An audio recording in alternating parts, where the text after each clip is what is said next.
1864, isinilang si Apolinario Mabini sa Barrio Talaga, Tanawan, Batangas.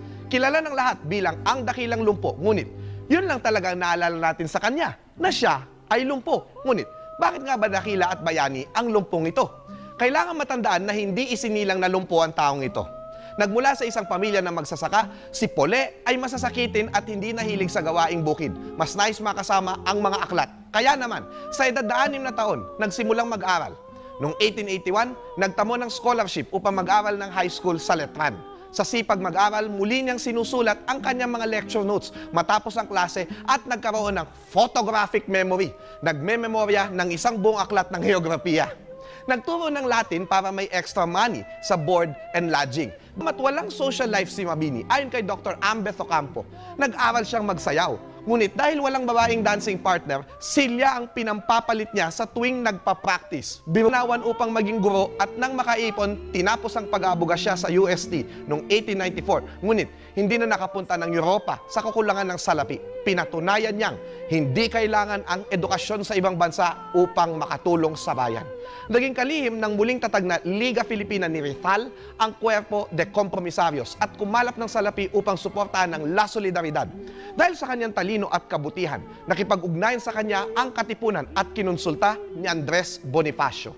Sa panahon ng Rebolusyong 1896, bigla na lamang ginupo ng mataas na lagnat si Mabini at naging paralisado. Nagkaroon siya ng polio. Dahil dito, nang siya ay maaresto, hindi siya ikinulong o pinahirapan.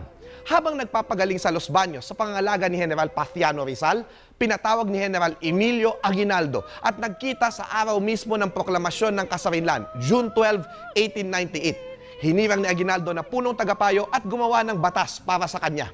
Kinalaunan, naging kalihim ng ugnayan panlabas. Itinaguyod niya sa pagkatahan ng saligang batas ng Malolos ang separasyon ng simbahan at ng pamahalaan. Dahil hindi niya pinaboran ang mga elitista at sobrang anti-Amerikano, siniraan si Mabini at pinulitika hanggang sa maalis siya sa pwesto. Nahuli ng mga Amerikano sa Nueva Ecija at ibinilanggo. Dahil ayaw manumpa sa bandila ng Amerika, ipinatapon sa Guam noong 1901 at sinulat ang kanyang alaala ng himagsikang Pilipino. Nang maramdamang hindi na magtatagal, nagpabalik siya ng Pilipinas at nanumpa ng katapatan sa Estados Unidos upang mamatay na lamang sa sariling bayan. Sumakabilang buhay siya noong May 13, 1903 dahil sa sakit na kolera. Sa kanyang mga sulatin tulad ng Ang Tunay na 10 Utos, ipinakita ni Mabini na kailangan mayroon munang pagbabago sa kalooban ang mamamayan at ang pamahalaan bago tayo magkaroon ng maginhawang bayan.